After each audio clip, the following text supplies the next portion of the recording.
자, 오늘 이제 14가 인간의 타락의 상태에 대해서 우리 함께 보겠습니다. За өнөөдөр 14 дугаар бүлэг хүний аа, уналт буюу завхарлын байдлын талаар үздэсгэнэ. 자, 우리 지난주에 이제 150문까지 했죠? За түрүүжийн 7 хоногийн хичээл дээр болохоор 150 дугаар асуулт хүртэл үзсэн байгаа. 자, 이어서 151문. За цааш нь үргэлжлүүлээд өнөөдөр 151 дугаар асуулт. 자, 어떤 죄를 다른 죄보다 더 흉악하게 만드는 가중 요인이란 무엇인가? 더 흉악하게 만드는 것이 무엇인가? 라는 질문입니다. За гим нүглийг ямар гим ямар нэгэн гим нүглийг бусад гим нүглээс илүү бузар муу болгодог хамгийн чухал шалтгаан нь юу вэ? 지난주에 이제 이 죄의 정도가 다르다고 했죠? За түрүүчийн хичээлдэр үзэхдээ энэ гим нүгэл өөр өөр байдгаа гэсэн байгаа.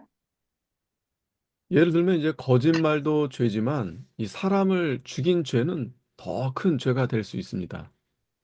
За жишээлх юм бол одоо аа, юу худлаа ярих нь гим нүгэл мөн тийм ээ. Гэхдээ хүн алах гим нүглээс арай л бодвол арай хөнгөн гэж хэлж болно.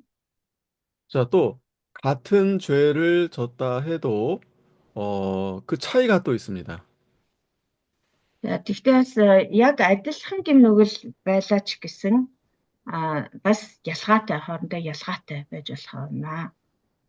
자, 예를 들면 이제 어린 아이가 거짓말하는 거하고 어른이 거짓말하는 거하고 같은 거짓말이지만 차이가 있죠. Жишээлх юм бол одоо жоохон хүүхэд худлаа ярих ба том хүн худлаа ярих хоёр чинь хоорондоо ялгаатай тийм үү?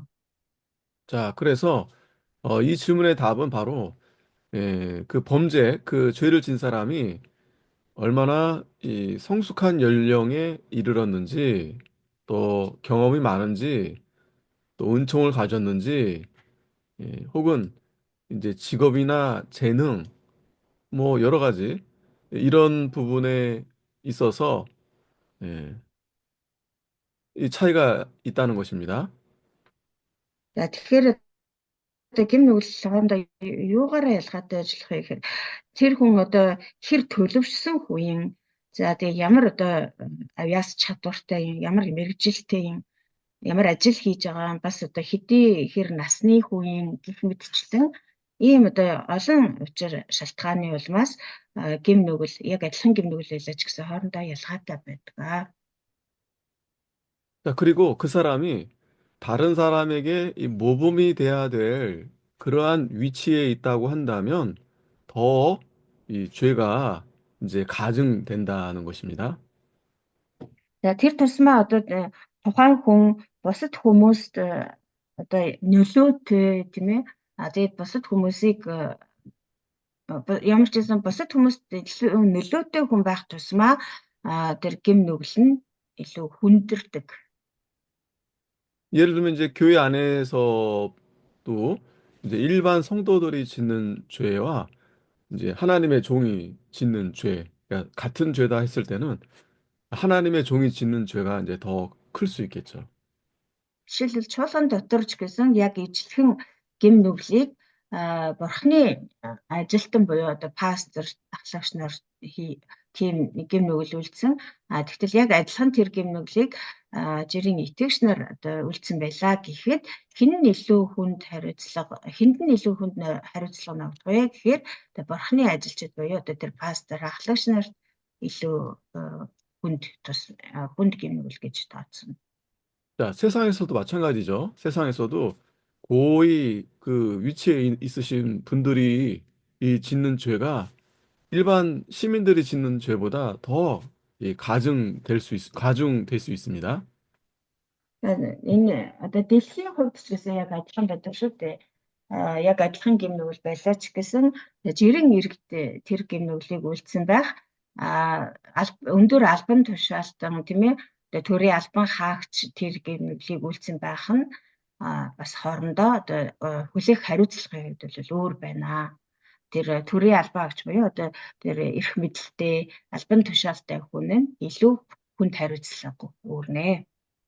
자, 그러니까 이 질문의 요지는 뭐냐 하면, 우리가 특별히 이 죄에 대해서 우리가 더, 민감하게 이렇게 반응을 해야 된다. 이제 그런 말씀을 하는 것입니다.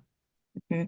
Тэгэхээр энэ асуултын одоо гол утга нь юу юм бэ гэхээр бид нар гин нүгэлт одоо тийм хайн хандаж болохгүй бол илүү улам нухацтай анхаарал болгоомжтой хандах ёстой гэдгийг хэлж байгаа юм.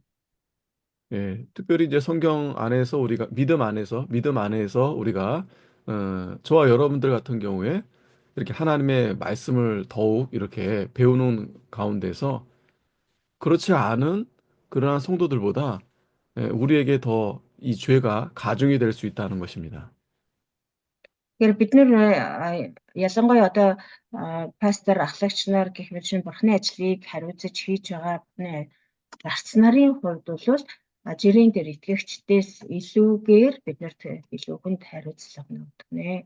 자, 그러니까 쉽게 말하면 죄 짓지 말라는 거죠. 죄 가까이 가지도 말고 보지도 말고 죄를 짓지 말라는 그러한 의미가 내포되어 있는 것입니다. Э энэ үүний цаана одоо ер нь л одоо эцэг дүгнэж хэлэхэд ямар ч нэг зүйлд ямар ч төрлийн одоо хүнд хөнгөнж бай гэм нүгэл битгий үлдээ гэсэн л одоо санаа агуулж байгаа юм аа. 자, 그래서 여기에 관련된 성경 구절이 많이 있어요. 한번 보겠습니다. За үүнтэй холбоотой ишлүүд бас нэлээд олон байгаа. Бүгд харцгаая. 자, 예레미야 2장 8절에 보면은 이 죄는 경건한 삶에 있어서 모범을 보여야 할 특별한 책임 있는 자들이 범했을 경우 더욱 가중된다. За Иремья 2:8-аас харах юм бол гим нүгэл нь одоо бурханлаг амьдралын хувьд үлгэр дуурайл үзүүлэх ёстой онцгой тэр хариуцлага бүхий хүмүүс хэрвээ гим нүгэл үлдсэн байх юм бол илүү хүндэрнэ гэж хэлсэн. 자, 그래서 레위기 10장에도 보면은 그 아론의 제사장 두 아들, 이제 나답과 아비후가 나옵니다. За Левийн номын 10 дугаар бүлгээс харахад нөгөө хоёр тахилч үүдэг тийм ээ. Надаб Абиу хоёр. 예, 나답과 아비후. 네. 근데 이 둘이 다른 불로 제사를 드려서 그 자리에서 하나님의 심판을 받아 죽게 됐습니다. Тэгээд Надаб Абиу хоёр болохоор тахилч байсан хэрнээ ёс бус галыг бурханд өргөсөн. Тэгээд түүнээсээ болж үхсэн гэж бичсэн байна. 자, 그러니까 하나님께서 볼 때 그 위치가 책임이 크기 때문에 하나님이 엄중하게 심판을 하신 겁니다. Тэгэхээр тахилчийн албан тушаал гэдэг чинь маш өндөр албан тушаал шүү дээ, тийм ээ. Бусдад маш нөлөөтэй чухал албан тушаал. Тэгээд тийм өндөр албан тушаал ажиллаж үйлчилж байсан учраас тэдний хийсэн гим нүгэл нь маш хүнд гэж тооцогдож бурхан тэр хоёрыг хүн дээр шийтгсэн байна. 자, 그래서 모든 성도들이 다 늘 조심해야 되지만 이 죄에 대해서 특별히 하나님의 종들은 더욱 삼가 조심해야 된다. Тэр мэдээж одоо бүх хүмүүс бурхны ард түмэн итгэгч нар бүгдээрээ л одоо энэ гим нүгэл үйлдэхээс хол явах ёстой, болгоомжлох ёстой. Тэр тусмаа одоо бурхны ажлыг хийж байгаа бурхны ажилчид буюу пасторууд, ахлагч нар гэх мэтлийн ийм нөлөө бүхий хүмүүс бол бүр ч илүү харц ирэмжлэх ёстой.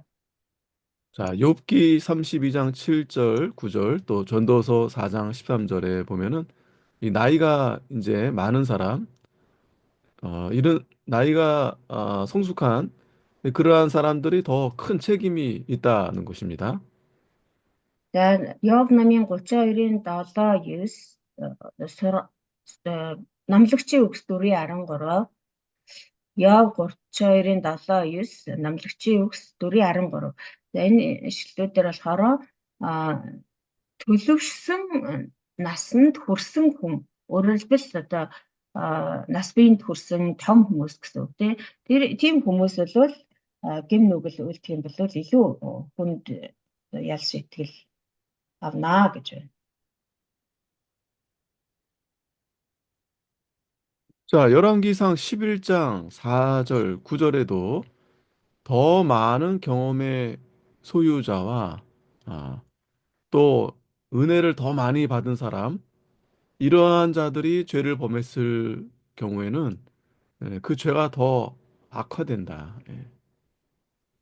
За нэгдүгээр хаад номын 11-ийн 4-9 нэгдүгээр хаад 11-ийн 4-9 дэх эшлэлдэр бусдаас илүү одоо туршлагатай эсвэл бурхны одоо хайр нэгүслийг бусдаас илүү хүртсэн тийм хүн хэрэг гим нүгэл үлдэх юм бол одоо тийм биш хүмүүсээс илүү хүндэрнэ. Хүндэд хүндрүүлж тооцноо гэсэн байна. 자, 여기 본문에 나오는 인물은 누구냐면은 바로 이 솔로몬입니다. 솔로몬. За энэ нэгдүгээр хаад 11-ийн 4-9 дээр гарч байгаа хүн нь хий юм бэ гэхээр Соломон хаан байгаа. 자, 이 솔로몬이 마음을 돌이켜서 하나님을 떠나게 돼서 하나님이 저에게 진노하셨다. За энд өгөөсдөр болохоор Соломон бурхнаас нүүр буруулж нүгэл бурхны мэлмид нүгэл үлдсэн учраас бурхан түүнээс бас нүүр буруулсан гэдэг тухай байгаа. 자, 이러한 부분은 우리가 상식적으로도 이해가 잘 되는 부분이죠. За эдгээр одоо ойлголтууд бол бидний хувьд зүгээр эрүүл ухаанаар бодоод үзсэн ч гэсэн ойлгомжтой байна тийм үү? Дээж одоо тийм шүү дээ. 자, 그래서 하나님의 은혜를 많이 받은 자들은 우리가 죄에 대해서는 더욱 죄를 멀리하고 조심해야 된다는 것입니다. Бид нар бурхнаас одоо илүү хайр нэгүсэл ерөөл хүртсэн байх тусмаа бид нар гим нүглээс илүү одоо хол байж гим нүгэл үйлдэхээс сэрэмжлэх хэрэгтэй юм аа. 여러분, 그 솔로몬이 어떤 왕입니까? 지혜가 하나님께서 그에게 지혜를 주셔서 전무후무, 그러니까 그런 왕이 없을 정도로 그런 위대한 왕이 아니었었습니까? Соломон хааныг бид нар сайн мэднэ тийм үү? Бурханаас тэр юу мэрэгэн ухааны гуйсан тэгэхэд бурхан зөвхөн мэрэгэн ухаанд төдийгүй түүнд алтар нэр эд баялагийг ч гэсэн нэмж өгсөн. Тэгэхээр одоо Соломон хаан бол бусдаас илүү бурхны тэр хайр нэгүсэл юу ерөөлүүдийг хүртсэн хүн байна шүү дээ. 자, 그래서 처음에는 성전도 세우고 하나님을 잘 섬기다가 점점 하나님을 떠나서 우상을 숭배하며 또한 여러 이렇게 악을 저지르게 된 것입니다. За тийм учраас эхэндээ бол сайхан одоо итгэлээ сайн сахиад бурханд үнэхээр сайн сайхнаар хандаад тэгээд юу эзэнд өргөө хүртэл зориулж барьсан тий Соломоны сүмийг хүртэл ингээ барьсан байгаа. Тэгсэн хэрнээ одоо цаг хугацаа өнгөрөх тусам аажмаар бурхнаас холдож бурхнаас нүүр буруулж өөр бурхтад үйлчилж эхэлсэн. 자, 그래서 결국 어떻게 됩니까? 이스라엘이 나라가 이제 반으로 나눠지게 되죠. За тийм эцэстээ тэр гэмнүүлээс нь болоод яасан бэ гэхээр Израиль гэдэг улс хоёр хуваагдсан. 자, 물론 이제 하나님의 백성들이 죄를 졌을 때 하나님 앞에 징계를 받지만 그러나 지옥에는 떨어지진 않습니다. За тэгээд бурхны арт түмэн бурхны хүмүүс гэмнүгэл үйлдэх юм бол мэдээж одоо тэр шийтгэлийг бол заавал одоо хүртнэ. Гэхдээ бол тамд унах тийм шийтгэл бол байхгүй. 그러나 그 죄를 지은 대가는 반드시 받게 됩니다. Гэхдээ тамд л унахгүй болохоос биш түүнээс бусдаар болвол тэр үйлцэн гэм нүглийнхээ төлөөсийг бол заавал төлөх ёстой байдаг. 자, 사무엘하 12장 14절 또 고린도전서 5장 1절에 공개적으로 신앙을 고백한 자가 죄를 범했을 경우 그렇지 않은 자들이 이 범한 죄보다 더욱 심각한 죄가 된다. Хоёрдугаар Самуэль 12:14, 1-р Коринт 5:1. 2-р Самуэль 12:14, 1-р Коринт 5:1. За энэ ишлүүдээс харах юм бол итгэл үнэмшлээ ил тодоор тунхагласан хүн гим нүгэл үйлдэх юм бол одоо тийш тунхаглаагүй хүмүүсийг бодох юм бол илүү ноцтой гэж таацнаа. 자, 우리가 신앙을 고백한다는 것은 내 죄를 대신해서 예수님이 십자가에 죽으셨다라고 믿는 것이죠. Бид нэр итгэл үнэмшлээ тунхаглана ил тодоор тунхаглана гэдэг бол Иесус Христ бол миний эзэн, Иесус Христ миний төлөө загламай дээр цовлогдож нас барсаа, загламай дээр миний гимнүглийг өмөрсөн гэж тунхаглаж байгаа хэрэг шүү дээ, тийм үү? 자, 내 죄 때문에 예수님이 십자가에 달려 죽게 되셨는데, 그런데 내가 그걸 믿는다 하면서도 계속 죄를 지면 어떻게 되는 거겠습니까? Тэгээ Иесус Христ миний бүх гимнүглийг үүрээд миний өмнөөс тэр загламай дээр цовлогдоод амьсгтайгаар нас барсан. Тэгээд би итгэл үнэмшлээ тунхаглана гэдэг чинь өөр юуг тунхаглах юм? Тэр Есүс миний өмнөөс насарсан, миний гэм нүглээс олж насарсан гэдгийг тунхаглаж байгаа шүү дээ. Итгэл үнэмшлээ тунхаглана. Тэгж тунхаглачаад тэгчээд тэр Есүсийг загламай дээр цовдлж алхад хүргэсэн тэр гэм нүглийг дахиад хийгээд явна гэдэг чинь байж болох хэрэггүй. 자, 물론 우리가 실수도 할 수 있고, 또 죄를 완전히 끊을 수는 없죠. Мэдээж хүмүүс бид нар суултаараа учраас гэм нүглийг бүр мөс одоо 100% гэм нүглийг таслан зогсоогоод ямар ч гэм нүгэл үлдэхгүйгээр амьдрнаа гэдэг бол боломжгүй. Заримдаа 그러나 алдаа гаргана. 우리가 이 죄가 심각하다는 것을 깨닫고 속히 회개하고 하나님 앞에 돌아오는 것이 중요합니다. Мэдээж одоо алдаа оноо байлгүй яг уу бүдрэх тохиолдол байлгүй яг уу. Гэхдээ л одоо ямар ч тохиолдолд тэр гэм нүглийн одоо ноцтой энэ бол аимшигтай. Тэгэхээр одоо байж боломгүй гэм нүгэл гэдгийг хурдан ухаарад тэгээ хурдан эргэж гэмших юм бол одоо эзний уучлалыг өршөөлийг хүтэж чадах юм. 자, 야고보서 4장 17절, 또 누가복음 12장 47절에 48절에 그러니까 큰 책임 위에 있는 그러한 자들이 이 짓는 죄가 더 이렇게 가중될 수 있습니다. 죄가 더 가중될 수 있습니다. 그 악이. За цааш нь харах юм бол Яков 4:17, Лук 12:47-оос 48. Яков 4:17, Лук 12:47-оос 48.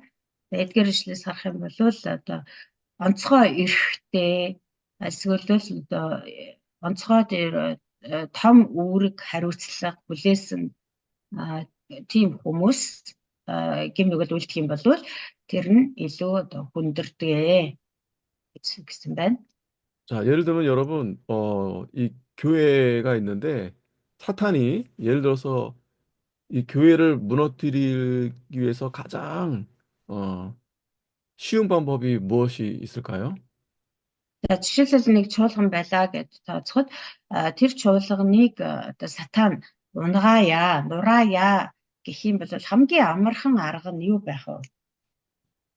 물론 성도 하나하나에게도 이 마귀가 그렇게 넘어뜨릴 수 있겠지만은 가장 앞에 있는 그 하나님의 종을 무너뜨리면 그 교회는 무너지게 됩니다.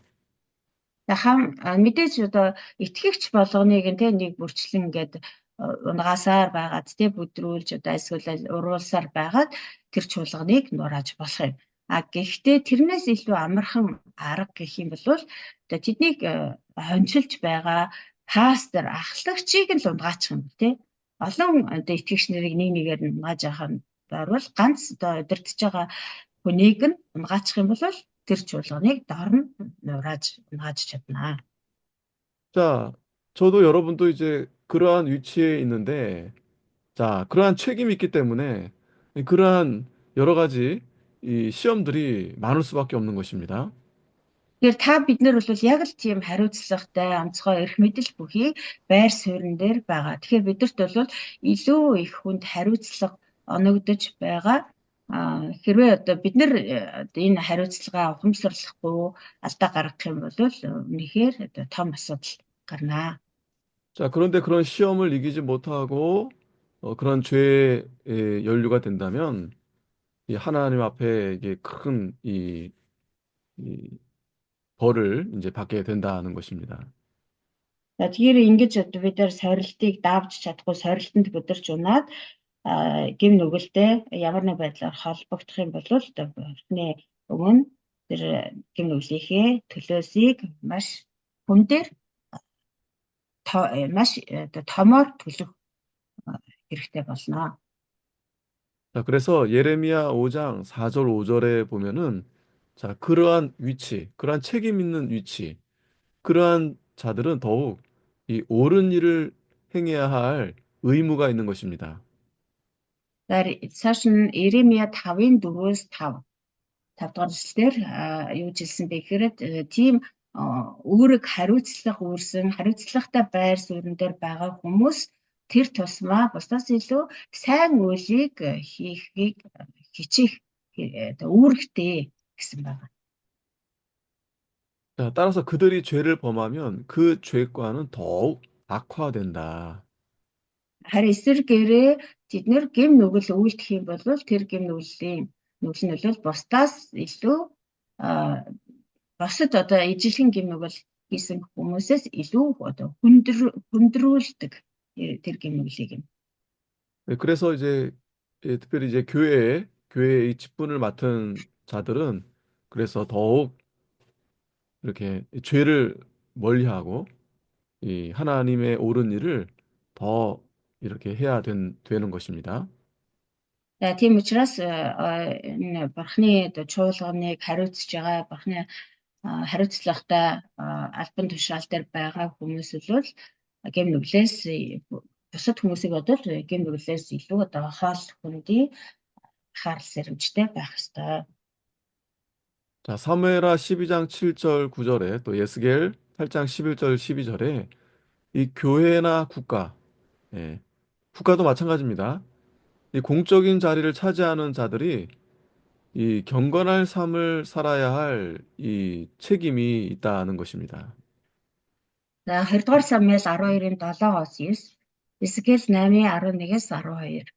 20 дугаар самуэль 12-ын 7-оос 9, Эсекиэл 8-ын 11-ээс 12 дахь эшлэлдэр чуулган болон улс төр улс орн ч гэсэн ялгаагүй чуулган болон улс орны албан ёсны тийм байр суурин дээр суугаа хүмүүс ялангуяа бурханлаг амьдралаар амьдрах үүрэгтэй гэсэн байна.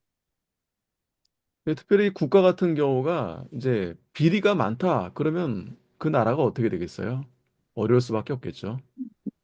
Ялангуяа энэ дээр ярихад одоо улс орны тийм одоо хариуцлагатай албан тушаал дээр байр суурин дээр байгаа хүмүүс ийм одоо юу завхралд автах юм бол өөрөөр хэлбэл одоо хэл хахуулд автах юм бол юу болох вэ? Мэдээж тэр улс орн сүрнэ. 자, 그래서 교회는 더욱 앞장서서 이렇게 죄를 멀리하고 이 경건하게 하나님 말씀을 잘 순종하는 그러한 교회가 되어야 된다. Чуулган болвол ялангуяа одоо бусдаас илүүгээр бусдыг бүр илүү манлайлж энэ гэм нүглээс хол байх тэгээд бурхны өмнө цэвэр ариун бурханлаг амьдралаар амьдрахад илүү бусдыг манлайлж шамдах хэрэгтэй юм аа. 자, 로마서 2장 17절 24절에 Ром 2:17-оос 24 다른 사람을 지도할 위치에 있는 자들은 의로운 삶을 살아야 될 의무가 있다. За Ром 2:17-аас 24 дээр бусдыг удирдах байр суурин дээр байгаа хүмүүс зөвхт амьдралаар амьдрах үүрэгтэй гэсэн байна. 여기 한번 읽어보겠습니다. 로마서 За 2장 энэ ишлэгийг 11절. хамтдаа уншъя. Ром намын 2:17-аас 24. 네, 여기 중요한 부분인데 한번 읽어볼까요? 로마서 2장 17절에서 24절. За Ром 2:17-аас 24 маш чухал ишлэл учраас уншъя. Хэрэг та Юдэ гих нэр зүүж хуульд найдан Бурхнаар сайрхаж байгаа юм бол мөн та хуулиас суралцсанаар түүний хүслийг мэдэн онц сайн юмсыг таньдаг болсон юм бол басгүй та өөрийгөө хууль дотор мэдлэг ба үнний биелэл болсон учраас сохруудын газарч харанхуйд байдаг хүмүүсийн гэрэл муухай хүмүүсийн сургагч балчир хүмүүсийн багш мөн гэж итгэдэг юм бол бусдад заагч та өөртөө яагаад заадаггүй юм бэ? Бүү хулгаал гэж номлоод та хулгаалдаггүй. Бүү завхаар гэж яриад та завхаардаггүй. Шүтээнүүдийг жигшдэг та өөрөө сүмүүдийг томдгоо. Хуулиар сайрхагч та өөрөө хуулийг зөрчснөөрөө Бурхныг гутааж байгаа юм биш үү? Учир нь Бурхны нэр та нараас болж харийнхны дунд доромжлогддог гэж бичигдсэн байдаг. 아멘. Амен. 자, 이러한 자들이 바로 이 외식하는 자들입니다.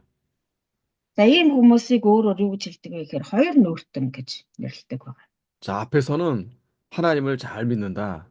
또 말씀도 잘 가르쳐요. За 그런데 хүмүүсийн 뒤에서는 그렇게 하지 않고 여러 죄를 짓는 것입니다. за яагаад хоёр нүүртэн гэж байгаа гэхээр хүмүүсийн нүүрэн дээр болохоор бурханд маш сайн итгэдэг юм шиг царай гаргаад за сургаал номлон ч гэсэн үнэхээр одоо өөлхий аргагүй гайхалтай номлодог заадаг тэгсэн хэрнээ бусдын нүднээс далдуур болохоор элдвэн гимнүгэл үлдэж явдаг. 예수님께서도 이러한 바리새인들을 굉장히 책망하셨습니다.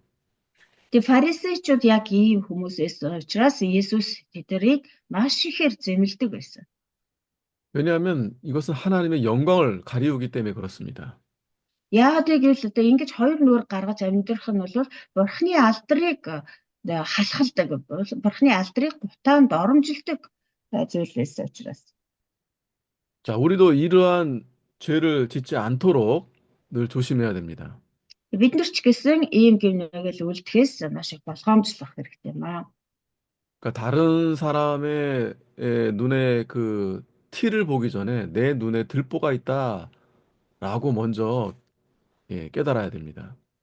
Бид нар одоо бусдын нүдэнд байгаа үрцгийг харахаас илүү өөрийнхөө нүдэнд байгаа тэр дүнзийг илүү харах ёстой. 자, 그렇지 않으면 세상 사람들이 다 압니다. 그리고 욕을 합니다. Хэрвээ өөртөө л одоо ингэж хяналт тавихгүй болвол энэ дэлхийн хүмүүс бол биднийг хараад мэдчихэдэг. Тэгээд биднийг одоо юу гэдэг хараач зүгтдэг. 자, 갈라디아서 2장 11절에 14절에 당연히 다른 사람에 의해서 이렇게 추종되어야 되는 그 높은 위치에 있다면 그의 죄는 그만큼 더욱 가중된다. За Галат 2:11-ээс 14 дугаар эшлэлдэр бас юу хэлсэн бэ гэхээр бусдыг одоо дагуулж үлгэр дуурайл болох ёстой. Тийм одоо өндөр байр суурин дээр байгаа хүний гэм нүгэл нь бас хүмүүсээс илүү хүндэр нэ. 자, 뭐 이 말씀들이 다 이제 반복되는데 이 죄가 이제 가중된다. 더욱 무겁고 그 죄가 심각하게 된다라는 의미입니다. За тэгэхээр эдгээр ишлүүдийг ингээ харах юм бол бүгдээрээ ингээд давтагдсан утгыг илэрхийлж байна тийм ээ. Одоо энэ илүү албан тушаал өндөр, илүү бусдад нөлөөтэй хүн байх тусмаа тэр гэм нүгэл нь илүү ноцтой тооцогдно, илүү хүндэрнэ гэдгийг дахин давтагдж хэлж байна. 자, 151문 계속해서 어떤 죄를 다른 죄보다 더 흉악하게 만드는 가중 요인이란 무엇인가? 이제 계속 이어서 보겠습니다. За тэгээ 151 дугаар асуулт маань бас цаашаа үргэлжилж байна. Тэгээ ашиглаа гим нүглийг бусад гим нүглээс илүү хүндрүүлдэг. За түрүүн би болохоор илүү бузар муу болгодог гэдээ орчуулсан байгаа. Шууд утгаараа тийм байна. Тэгээ бузар муу болгоно гэдэг нь илүү хүндрүүлдэг. Тэр чухал хүчин зүйлс нь юу юу байдаг вэ гэсэн асуулт байна. Түрүүний асуулт маань үргэлжилж байна. 자, 직접적으로 하나님과 그의 속성 및 예배에 대해서 기니까 이렇게 좀 잘라서 해야 될 것 같아요. 예. 아하. 하나님과 그의 속성 및 예배에 대해서 예배에 대해서 죄를 범하면 라는 게 뜻인가요? 아니 이게 쭉 그렇죠. 이제 마지막에 그 이제 여기 이제 범죄했을 범죄했는지에 따라 순서적으로 가중된다는데 여기 안에 음. 내용이 좀 길어. 이게 끊지 않고 그러니까 계속 이제 네네 그 설명을 예배와 하니까 관련해서 범했을 때라는 그렇죠, 그런 그렇죠, 뜻이죠. 그렇죠. 네네. 예. 아. За түрүүчийн асуултын хариулт нь болохоор одоо нөгөө янз бүрийн тий нөгөө төлөвшсөн хүн үү, насан турш нь үү, одоо ямар нэгэн тийм авьяас бэлэг ажил мэргэжил нас сүүдэр туршлага гэх мэтчлэн зүйлүүдээс шалтгаалаад тэр гэм нүгэл нь хүндэрч байсан тийм үү. За тэгвэл одоо энэ удаад болохоор ямар одоо заалтуудаар хүндэрч байна гэхээр нэгдүгürt нь бурханд өргөх мөргөлтэй холбоотой гэсэн байна. холбоотой гэмнүгэл. 이거 다 읽으셨나요? 이거 다? 아니요, 아니요. 어, 그냥 그 앞에 것을 음. 다시 한번 아, 그랬어요. 정리해 예. 줬어요. 네네. 그래서 그리스도와 그의 은총에 대해서 또 성령과 그의 증거 및 사역에 대해서 또 우리와 특별한 관계 있고 또 의무가 있는 윗사람이나 높은 사람들에 대해서 특히 영혼이든지 혹은 다른 어떤 것이든지 약한 형제를 포함하는 모든 성도에 대해서 범죄했는지 범죄했는지에 따라서 순서적으로 가중된다. 죄가 무겁게 된다. 예. 음흠. 그 순서대로라는 것은 첫 번째로 예배에 대해서 저기 범죄하면 그것이 더 가중되고 그 네네네. 다음에 좀 덜 가중된다는 뜻인가요?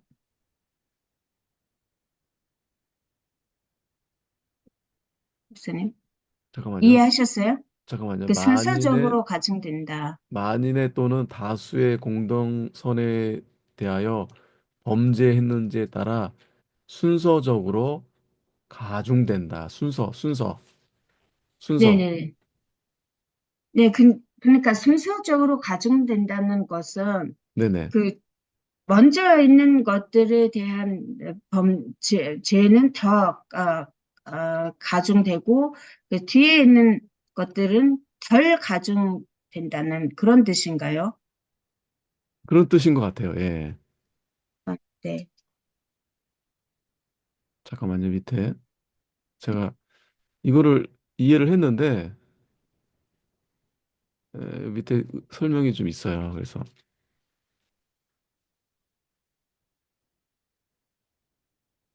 공동선, 공동된 선한 일에 대한 같이 건가요? 그러니까 선을 행해야 되는 일들이 있는데 음, 음, 음,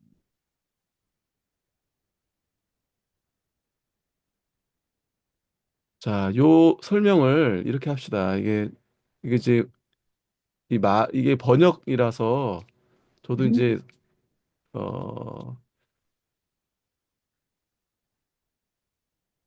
자, 자, 그러니까 하나님의 속성과 및 예배에 대해서 또 그리스도와 그의 은총에 대해서 또 음, 성령과 그의 증거, 그의 사역에 대해서 우리와 특별한 관계가 있고 의무가 있는 윗사람이나 높은 사람에 대해서 특히 그들의 영혼이든지 혹은 다른 어떤 것이든지 약한 형제를 포함한 모든 성도에 대해서 그리고 만인의 또는 다수의 공동선에 대해서 범죄했는지에 따라서 음, 순서적으로 가중된다. 그러니까 순서적으로. 하나님에 대해서 다른 사람에 대해서로 이렇게 구별된다는 건. 순서적으로 죄가 더 무겁게 된다. 자, 자, энэ дээр болохоор за 야, нэгдүгürt нь 이게 болохоор 저도 м, нөгөө орчуулсан жоохон сонин орчуулга болохоор багш өөрөө ч гэсэн жоохон эргэлзээтэй юм л та. За, энэ за бас нөгөө гим нүглийн одоо хүндрүүлдэг тэр шалтгаануудын тухай үзэж байгаа шүү дээ. За, тэгээд энд болохоор одоо нэг 자, хохирч 아니 байгаа. 네, 요거 잠깐 멈추고요. 네, 요거는 좀 넘어가겠습니다. 요 설명을 다시 한번 제가 정리를 해서 요 부분을 좀 명확하게 제가 조금 헷갈려가지고 예, 음. 요거는 요 아, 부분은 좀 근데 넘어갈게요. 예. 아니 그 앞에 것들은 그냥 언급 아니 그냥 네네네네네. 말만 해주면 네, 네, 돼요. 뭐 해주세요. 설명은 순서적으로 제가 그거만 빼고. 네. 설명은 제가 뒤에서 할게요. 예. 네네. За тэгээд энд болохоор одоо нэг хохирогч нартай холбоотойгоор чинь хохирогч нь хэн байх вэ? Тэр гэм нүглээс олж хохирч байгаа хүмүүс нь хэн бэ гэдгээс шалтгаалаад бас одоо тэр гэм нүглийн бас одоо хүндэрхгүй юу гэдгийг одоо тооцож байгаа байна л да. За тэгэхээр нэгдүгээрт нь болохоор бурхан ба бурханы одоо мөн чанар бас бурханд өргөх мөрөглийн талаар гэмн үйлдвэрлэх юм бол гэж байгаа. За дараа нь болохоор Христийн нэгүүлслийн талаар. Христийн нэгүүлсэл за урд нь болохоор ариун сүнс ба түүний гэрчлэл болон үйлчлэлийн талаар. Ариун сүнсний ажлын талаар гэсэн үг тийм. За дараа нь болохоор бид нартай онцгой харилцаатай бас одоо түүний өмнө бид нар үүрэг хүлээдэг тийм одоо дээгүүр хүмүүс бидраас дээгүүр хүмүүс болон өндөр одоо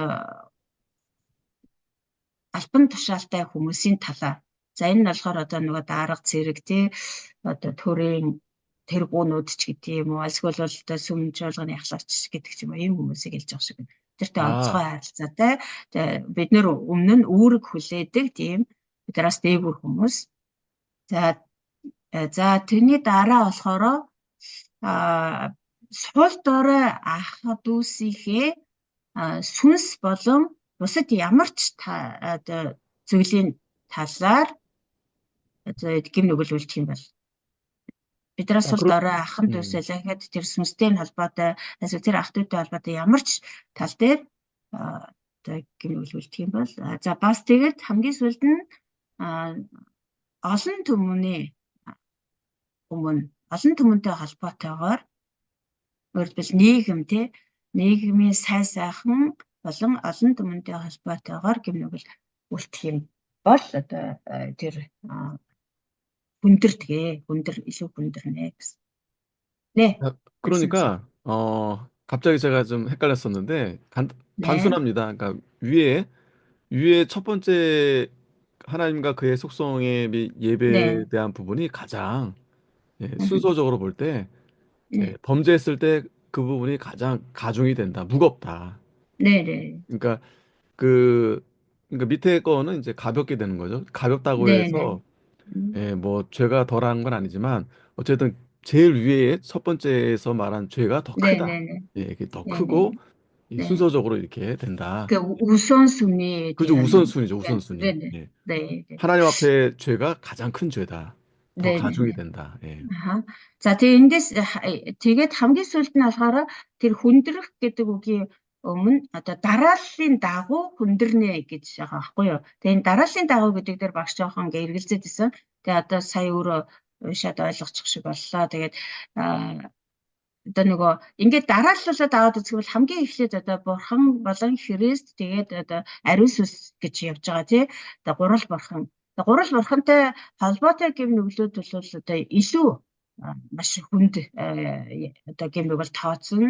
За тэгээд дарааллуулаад явхаар одоо өндөр албан тушаалтай дараа нь одоо ахан дүүстэй сул дорой ахан дүүс тэгсний дараа одоо нийгэм олон түмэн гэдэг ингээд дараалж байгаа. Тэгэхээр энэ дарааллаараа тэр гэм нүгэл нь ингээд илүү одоо дараалтай л гэсэн үг байхгүй юу. Тэрнээс биш тэглээгээд одоо юу гэмдэ одоо гэм нүглийн илүү хөнгөлж үзнэ, хүндрүүлж үзнэ. Одоо бурхантай холбоотой бол 5 жил одоо олон түмэнтэй холбоотой бол 2 жил гэсэн тийм утга биш. Ер нь одоо тэр хүнд хөнгөнөөр нь тооцох юм бол яг ийм дарааллаараа байна гэсэн. 자, 우리가 이 십계명, 우리가 앞에서도 공부했지만 십계명 10개가 있는데 그래도 1계명부터 4계명까지 이 하나님에 대한 이 계명, 이 부분이 이제 앞에 있다는 것은 그만큼 더 중요하다는 의미가 되겠죠. Тэгэхээр энэ болохоор нөгөө эренб дарааллын асуудал л да тий юу бид нар энэ тэргуунд тавих вэ? Юу бусдаас илүү чухалчлах вэ гэдэгтэй холбоотой ойлголт гэсэн. 10 хуулийг үзэж байхад ч гэсэн 10 хуулийн эхний 4 хууль бол бурхантай холбоотой тий. Тэрнээс хойшх нь болохоор нийгэм болон одоо бусд хүмүүстэй харилцааны хувьд одоо бид нар ийм байж болохгүй гэсэн ийм хуулиуд байдагтай адилхан гэм нүгэлийг ч гэсэн бас ингэж одоо аль нь энэ тэргуунд байх вэ гэдгээр одоо эренбэлж дараалалдаг.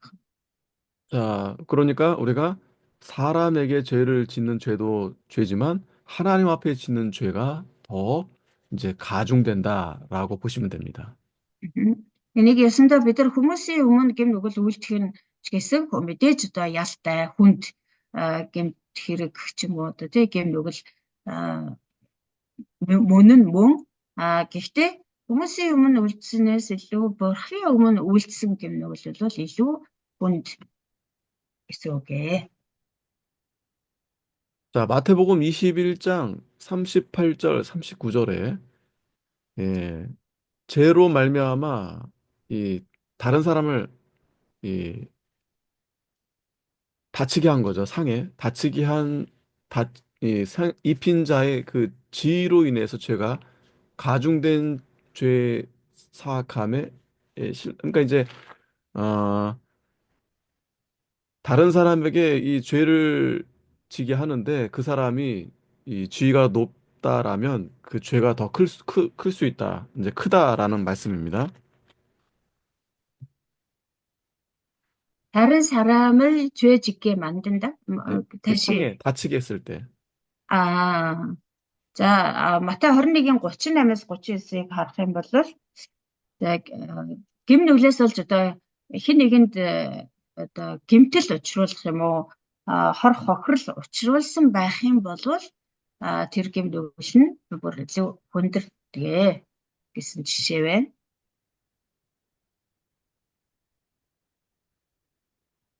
그 말이 아니고요.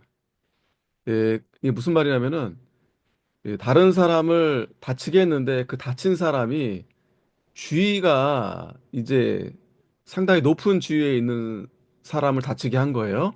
그러면 그 음, 죄가 더 크게 된다. 예. За за багш нөгөө буруу тайлбарлаж гинэ. Тэр гэм нүгэл үлдээ тэр гэм нүглээс болоод ингээ хохирсон хүн байгаа шүү дээ тий. Тэр хохирогч нь өндөр албан тушаалтай хүн байх тусам гэм нүгэл тэр хүний одоо гэм нүгэл нь илүү хүндэрнэ. Тэр нөө одоо тэр хүнийг хохируулсан хүнийх нь гэм нүгэл илүү хүндэрч тооцогдоо гэсэн. 자, 요 본문의 내용이 이제 그 포도원에 그 주인의 아들이 있는데 농부들이 그 아들을 죽인 겁니다. 그런데 За 이제 그 энэ 아들이 이제 지위가 이 상속자예요, 상속자. 그렇기 때문에 그 죄가 더 크다라는 말을 하는 것입니다. энэ Матай 21-ийн 38-аас 39 дээр гарч байгаа энэ жишээ нь болохоор нөгөө юу байгаа усан үзмийн тариалангийн эзэн эзний нөгөө хүү өв залгамжлагч нь тэгээ тэр өв залгамжлагчийг нь тэр тариаланчид алаад өв хөрөнгийг нь булааж авъя гэд тэгээд нөгөө хүүгийн хурц эрэхтэн барьж аваад алчихсан. Тэгэхээр нөгөө хүү болохоор нөгөө тариаланчдаас илүү өндөр албан тушаалтай өөрөлдвөл тэр тариалангийн талбайн эзний өв залгамжлагч байсан учраас тэр өв залгамжлагчийг гарсан тариачдын гэм нь илүү хүнд илүү ноцтой тооцогдно гэсэн. 자, 여기 본문에는 이제 비유로 이제 설명을 했는데 이 아들이 누구냐? 이제 이 아들은 이제 예수님을 말씀하는 겁니다. 예수님을 가리키는 겁니다. Энэ бол нөгөө сургаалт зөвлөл байгаа тийм ээ. Иесусээ ярьсан сургаалт зөвлөл. Тэгтэл яг энэ сургаалт зөвлөлийн тайлбар нь юу байгаа гэхээр тэр өв залхамжлагч хүү гэдэг нь болохоор Иесусыг гэлж байгаа гэсэн. 자, 예수님이 십자가에 달리게 달렸을 때 그 옆에도 두 강도가 있었죠. За Иесусыг залмаа дээр цавлагдах үед хоёр талд нь бас хоёр дээрэмч цавлагдсан байна тийм ээ. 하지만 이 죄가 예수님을 십자가에 죽게 한 죄가 더 크다는 것입니다. А, Тэгээд тэр нөгөө Иесусыг энэ загалмай дээр цовдлоход хүргэсэн тэр гэм нүгэл нь бусад гэм нүглээс илүү хүнд гэм нүглээ гэсэн. 왜냐하면 예수님은 하나님의 아들이시기 때문에 그 쥐가 하나님의 아들이시기 때문에 그 예수님을 죽인 그 죄가 크다는 말씀을 하는 겁니다. Яагаад гэвэл тэр хоёр дээрэмчнийг одоо алсан дээрэмчнийг одоо тэр цовдлж байгаа тэр гэм одоо ямар ч байсан тэр чинь нэг гэмт хэрэгсэн ч гэсэн хүн алж байгаа хэрэг шүү дээ тий одоо цовдлно гэдэг чинь тэр дээрэмчнийг алж байгаагаас илүү Есүс Христийг алж байгаа тэр гэм нөгөөл бол тэр алж байгаа хүмүүсийн гэм нөгөөл бол илүү ноцтой тооцноо. Яг гэвэл тий Есүс бол тэр дээрэмчтэй зөвлөхийн аргагүй өндөр одоо эрхэм дээд нэгэн бурхны хүү учраас.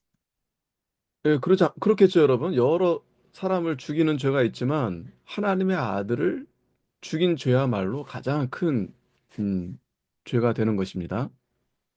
Одоо нэг одоо эвгүй гэмээр одоо ингээ зөөрлөж хэлэх юм бол олон хүнийг алсан тий тэр гэм нүглээс ганц бурхны хүүг алсан гэм нүгэл нь илүү хүнд илүү ноцтой гэж хэлж болох юм аа.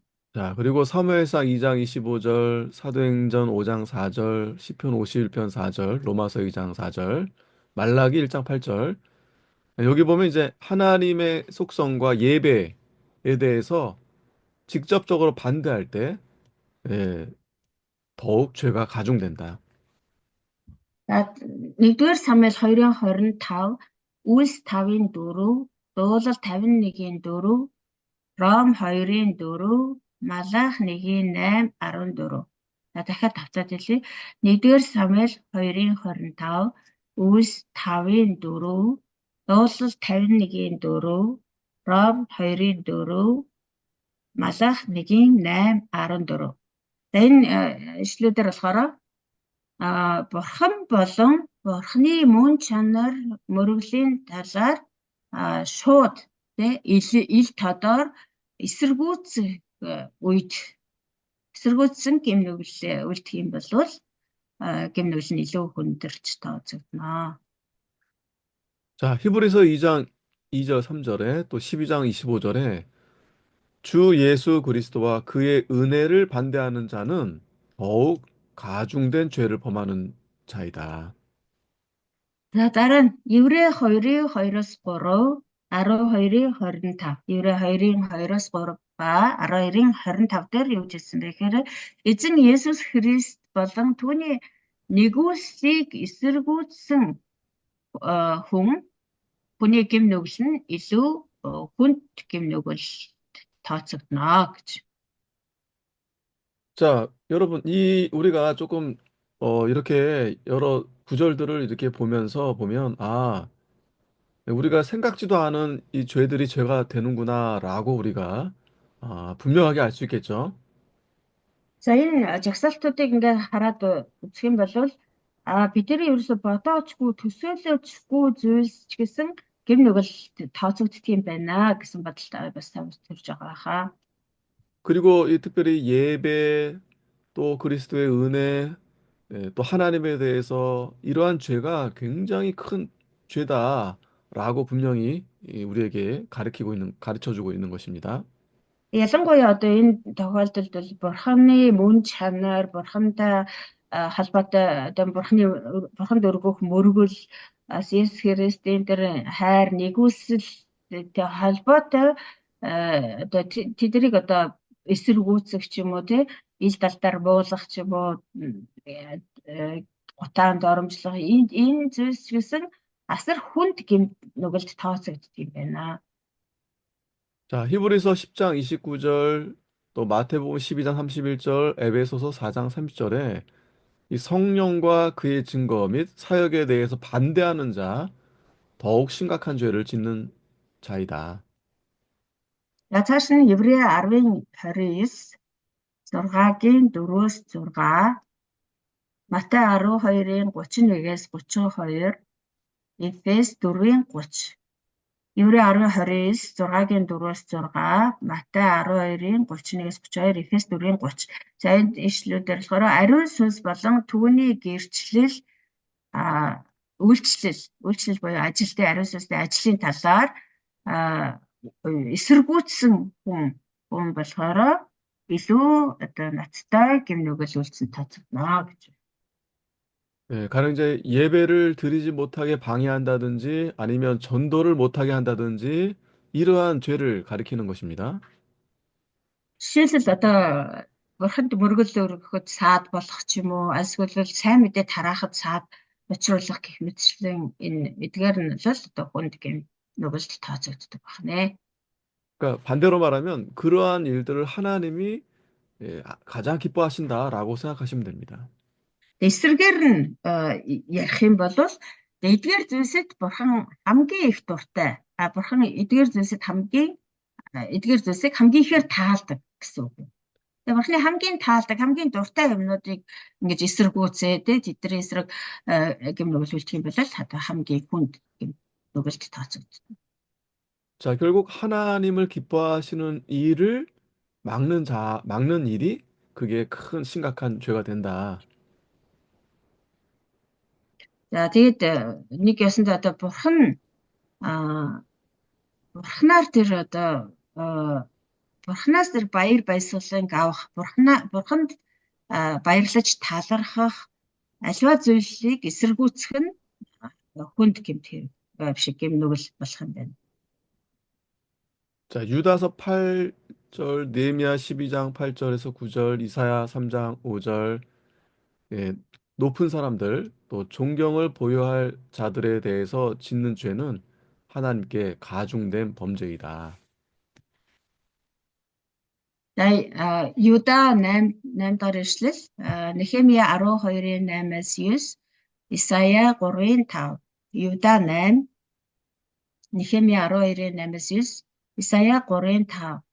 За энэ нь болохоор өндөр дээд хүмүүс болон хүндлэл үзүүлэх ёстой хүмүүсийн талаар хүмүүсийн эсрэг үйлцэн гэмнүгэл нь бурхны хувьд бол хүнд гэмнүгэл тооцогддог. 자, 그래서 여러분 우리가 존경받을 그런 분들에 대해서 우리가 죄를 지면 안 된다는 말씀입니다. За тэгэхээр бид нэр одоо хүндлэх ёстой хүмүүс байгаа шүү дээ. Мэ хүндлэл үзүүлэх ёстой хүмүүс. Тэр хүмүүсийн өмнө гэмнүгэл үлдэх юм бол тэр хүмүүстэй холбоотой гор гэмнүгэл үлдэх юм бол энэ нь бурханд бол хүнд ноцтой гэмнүгэлт нэ. 자, 그러니까 하나님의 종에게 이렇게 죄를 짓는다든지 그런 이제 예를 들 수 있겠죠. 그런 죄들이 굉장히 큰 죄가 된다. За тэр хүндлэл үзүүлэх ёстой хүмүүс гэхээр бурхны ажлыг хийж байгаа хүмүүс бас орж байгаа. Одоо бурхны ажилчид буюу пастор, ахлагч нар бурхны одоо томилсон тийм хүмүүсийн эсрэг гэмнүгэл үлдэх юм бол энэ нь бурханд хүнд гэмнүгэл гэж тооцогддог. 그래서 우리가 하나님의 종에 대해서도 우리가 늘 항상 하나님의 일을 맡은 그러한 분으로서 우리가 존경하고 감사하고 그렇게 잘 따라가야 됩니다. Тэгэхээр бид нар бурхны ажлыг хийж байгаа бурхны зарцнаар тийм ээ бурхны одоо тэр үүргийг бурхны өмнө үүрэг хүлээсэн хүмүүст гэм нүгэл үйлдэж болохгүй. Тэгээд харин ч тэр хүмүүсийг бид нар хүндэлж, тэр хүмүүс талархаж, бас дагах ёстой юм аа. 잠언 30장 17절 또 고린도후서 12장 15절 시편 55편 12절에 특별히 의무가 있는 윗사람이나 관계가 있는 사람을 향한 범죄는 더욱 가중한 범죄다. Сургаалт өгс 30:17, 2-р Коринт 12:15, дуулал 55:12-оос 15. Сургаалт өгс 30:17, 2-р Коринт 12:15, дуулал 55:12-оос 15. За энэ ишлэл дээр ялангуяа а, бид нар өмнө нь үүрэг хүлээсэн а, өндөр дээд хүмүүс болон 관계가 있는 사람들이라는 거는 그러니까 무슨 뜻이죠? 이제 이게 우리와 쉽게 관계 말하면 있는 그러니까 부모와 자식의 관계로 아, 이렇게 생각하시면 돼요. 부모와 자식. 아, 예를 들면 예. 아하, 아하. За тэгээд бидэртэй холбоотой хүмүүсийн эсрэг гэм нүгэлүүлэх юм бол бас а, хүнд гэм нүгэлд тооцноо гэж байна. За тэгэхээр одоо өмнө нь үүрэг хүлээсэн одоо өндөр дээд хүмүүс болон надтай холбоотой хүмүүс гэдэг нь болохоор ялангуяа одоо эцэг эхтэй гэр бүл хүмүүсийг хэлж байгаа. 자, 요 잠언 30장 17절 말씀을 보면 참고하면 되는데요. 여기 보면 아비를 조롱하거나 어미를 순종하기를 싫어하는 자의 눈은 골짜기에 까마귀에게 쪼이고 독수리 새끼에게 먹히리라 이렇게 말씀하고 있어요. 부모에게 За эндээс 순종하라는 말씀이죠. 예. за энэ сургаалт ус 30:17 дугаар ишлэгийг бүгдээрээ жишээ олгоод уншия. Эцгийгээ басамжилж, эхийгээ сонсохгүй зэвүүцэгчийн нүдийг хон хэрээ тоншиж тац шувуу иднэ гэсэн байна. Тэгэхээр одоо эцэг эхтэй бид нар дуулууртай эцэг эхийг өмнө гэм нүгэл үлдэж болохгүй. Тэдэрт дуулууртай байж хүндэлж байх ёстой гэдгийг. 자, 우리 잠깐 쉽시다. 예. За түр завсарлаа. 자, 자, 들어오셨어요?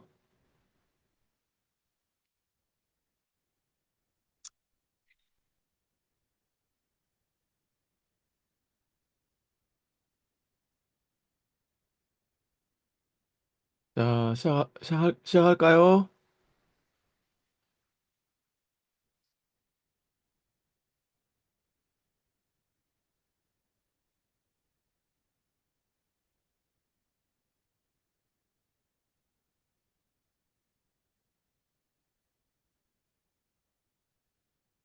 자, 여기 이제 계속 요 몇 개 보도록 하겠습니다. За үргэлжлүүлээ. 자, 스바냐 2장 8절에서 11절, 또 마태복음 18장 6절, 고린도전서 6장 8절, 계시록 17장 6절에 어떤 범죄이든지 간에 그리스도인을 향한 범죄는 하나님 앞에 가중된 범죄이다. За Сифания 2:8-аас 11, Матай 18:6, 1-р Коринт 6:8, Илчлэл 17:6. Сифания 2:8-аас 11, Матай 18:6, 1-р Коринт 6:8, Илчлэл 17:6. За энэ ишлүүдээр болохоор ямар ч гэм нүгэл байсан Христэд итгэгчдийн эсрэг үйлцэн гэм нүгэл нь Бурхны өмнө хүнд гэм нүгэл юм аа. 자, 그러니까 그 믿지 않는 자들이 믿는 자들에게 이렇게 그 향한 이 범죄가 하나님 앞에 가중된다는 것입니다. Итгэгч биш хүмүүс итгэгч хүмүүсийн эсрэг одоо үлдэж байгаа гэм нүгэл нь Бурханд бол хүнд гэм нүгэл гэж тооцогддог. 고린도전서 8장 11절에서 12절, 로마서 14장 13절, 여기 약한 형제를 돌보는 것은 우리의 의무이고 또 그들을 해하는 어떠한 범죄도 하나님 앞에 가중한 범죄가 된다. За 1-р Коринт 8:11-ээс 12, Ром 14-ийн 13, 15, 21. 1-р Коринт 8:11-ээс 12, Ром 14-ийн 13, 15, 21. За энэ дээр болохоор сул дорой 그러니까 우리가 사람들에게 짓는 이 죄가 단순히 사람들에게만 짓는 죄가 되는 것이 아니고 하나님 앞에서도 죄가 된다라는 지금 내용을 계속 우리에게 말씀해 주고 있는 것입니다. миний интернет болохгүй нэ багших болохгүй нэ гацаадгаа.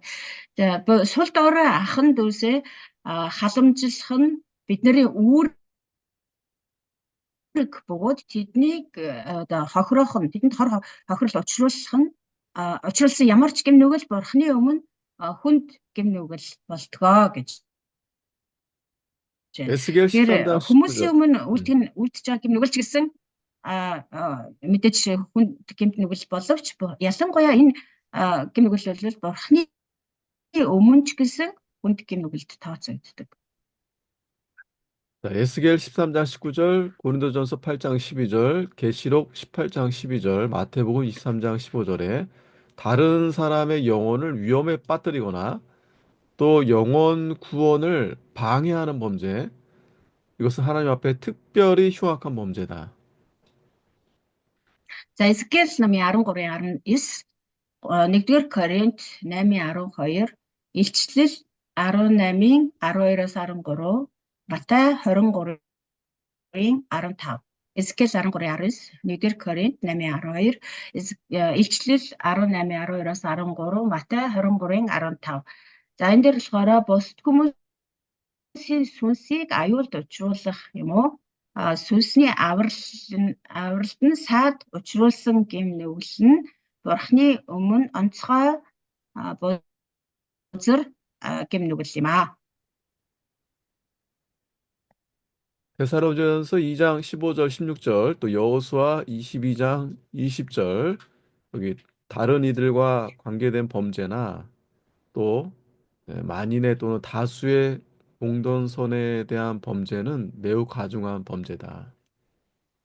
За нэгдүгээр Тесалоник 2:15-аас 16, Йошуа 22:20. Нэгдүгээр Тесалоник 2:15-аас 16, Йошуа 22:20. За эдгээр эшлэлээр юу хэлсэн бэ гэхээр бусад хүмүүстэй холбоотой гэм нүгэл болон олон түмэн мөн нийтийн сайн сайхантай холбоотой гэм нүгэл нь маш хүнд гэм нүгэл юм аа. 자, Бусад 여기 хүмүүстэй 여호수아 холбоотой гэм нүгэл болон олон түмэн нийтийн сайн сайхны эсрэг гэм нүгэл нь маш юу. 자, 여기 여호수아 22장 20절에는 누가 나오냐면 아간이 나옵니다. 아간. 여러분 아시죠? 아간의 범죄. 아간. За Йошуа номны энэ жишээ 22-20 дугаар эшлэл болохоор Аханы тухай өгүүлж байгаа. Та нар сайн мэднэ тийм ээ. 이 아간이 몰래 Аханы гэм 하나님의 нүгэл. 것을 도적질했습니다. За Ахан нь болохоор яасан бэ гэхээр бусдаас далдуур бурхны гэм юмыг тулгаалсан байна.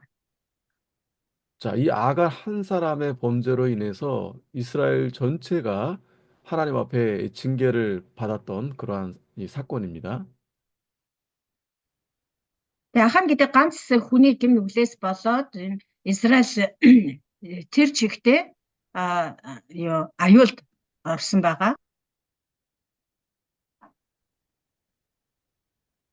자, 그래서 이 죄가 결국에는 이제 이렇게 우리가 보는 이유가 어, 죄의 정도가 다른데 하나님 앞에 짓는 죄가 가장 크고 또 사람들에게 짓는 죄도 또한 이 하나님 앞에 범죄하는 죄에 속한다라고 아시면 되겠습니다.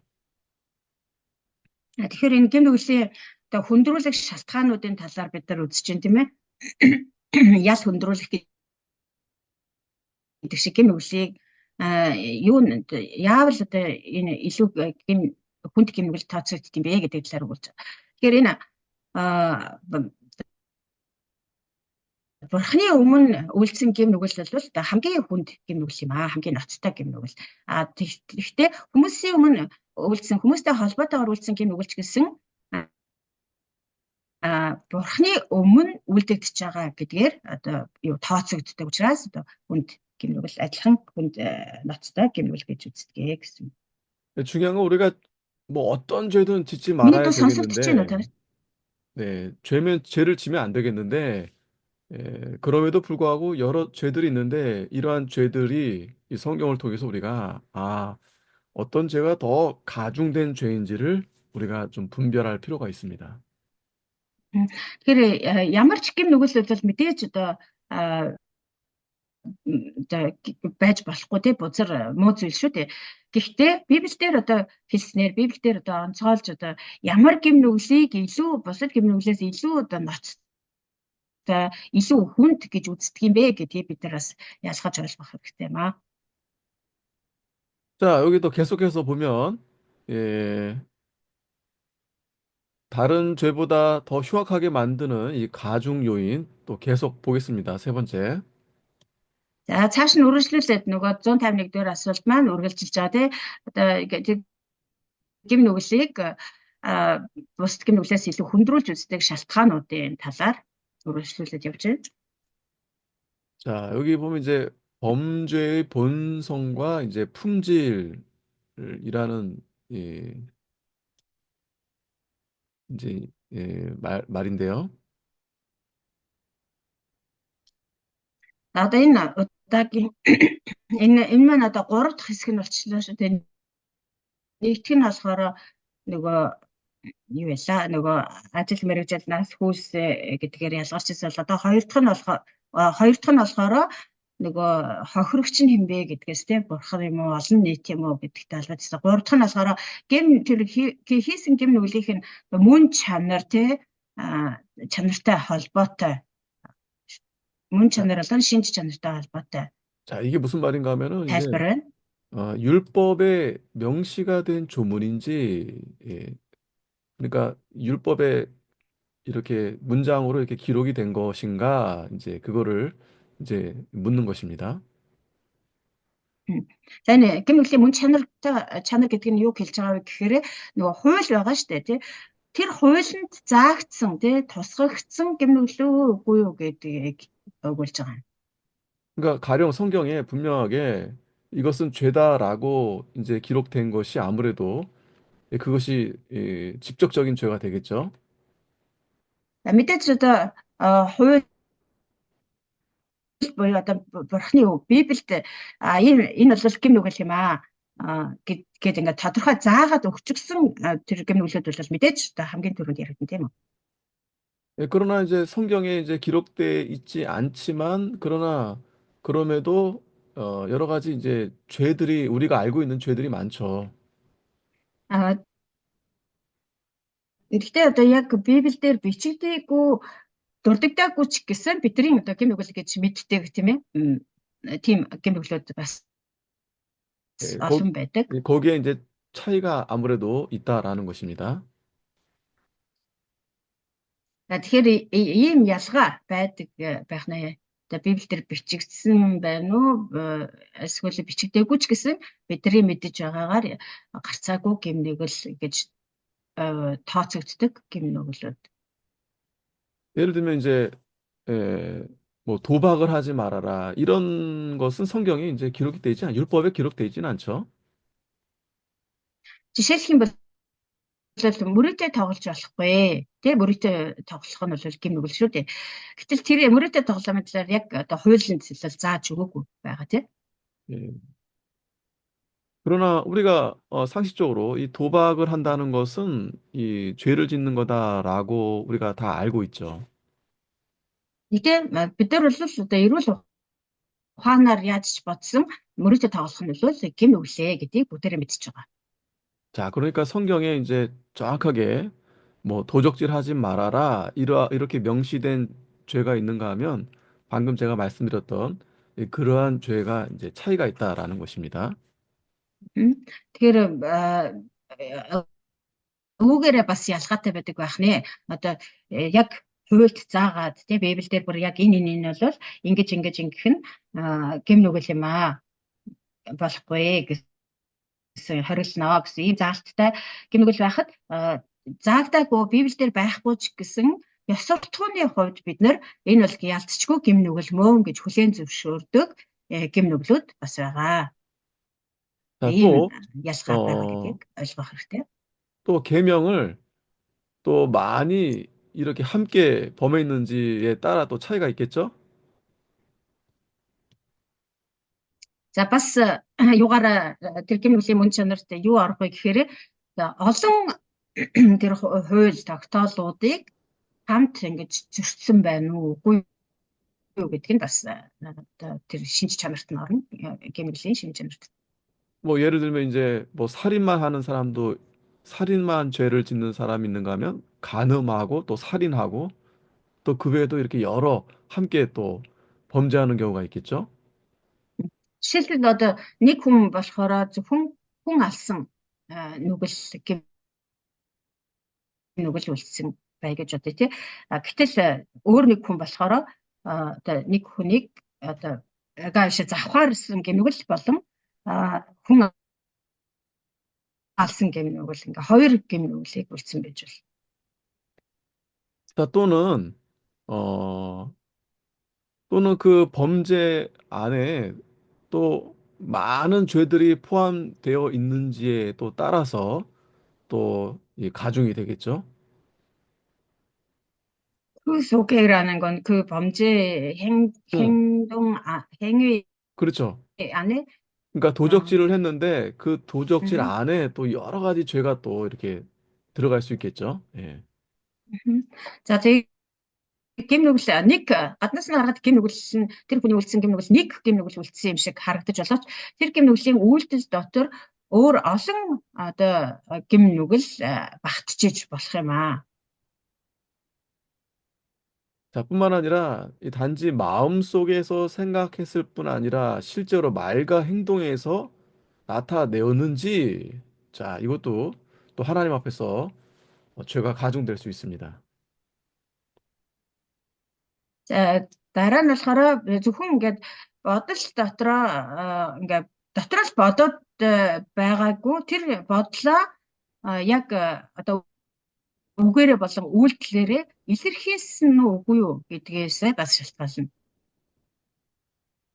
또 이제, 다른 사람을 이제 다치게 했거나 또는 또 배상의 여지가 있는지에 따라서 가중이 됩니다. 물어주는 거죠. 음, 물어주는 거. 남의 물건을 음, 손해를 쳤을 때, 예, 또 거기에 따라서 이제 가중이 네네. 된다. 그 중상했는지라는 거는 아주 심하게 다치게 그러니까 했는지 그렇지. 그런 다른 사람 것인가요? 다치게 한 아, 정도에 따라서 그러니까 다른 네네. 사람을 자, 다치게 다른 한 болохоор 정도. одоо 예. 네네. Дараагийнх нь одоо шинж чанар нь болохоор бусдад хүнд хохирол учруулсан хүн дээр гэмтэх юм эсвэл асар их хохирол учруулсан. Тэгээд бас тэр нөхөн төлбөр өгөх эсэх тал эсхээс шалтгаалаад тэр гэмнүгэл илүү хүндрэх үгүй юу гэдгийг бас шийдэгнэ. 자, 여기서 이제 관련 성경을 또 이제 보면 잠언 6장 30절에 이 죄가 이제 죄의 심각성은 예, 그 범한 죄의 본질과 성격에 따라 달라집니다.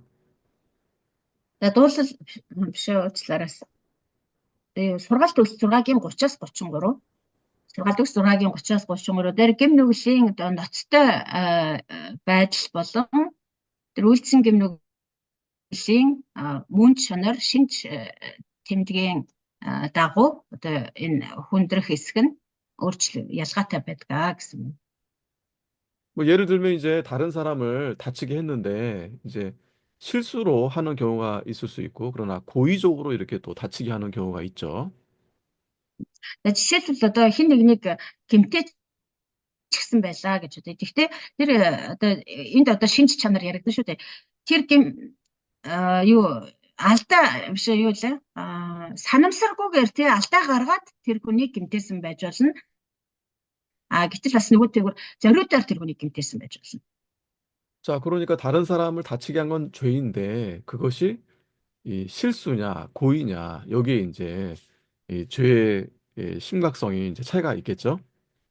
Тэгээ ямар ч байсан тэр хүнийг хэн нэгэнд гэмтэл учруулсан байна, хэн нэгнийг хохируулсан байна гэдэг нь бол гэм нүгэл мөн адилхан гэм нүгэл. Гэхдээ тэр хүн тэр гэм нүглийг үтгэхдээ санаатай хийсэн байна уу, санамсаргүйгээр тий алдаа санамсаргүй алдаа гаргаад тэр алдаанаас нь болоод хэн нэг гэмтсэн байна уу, хохирсон байна уу гэдгээс бас шалтгаалж ялгаатай болно.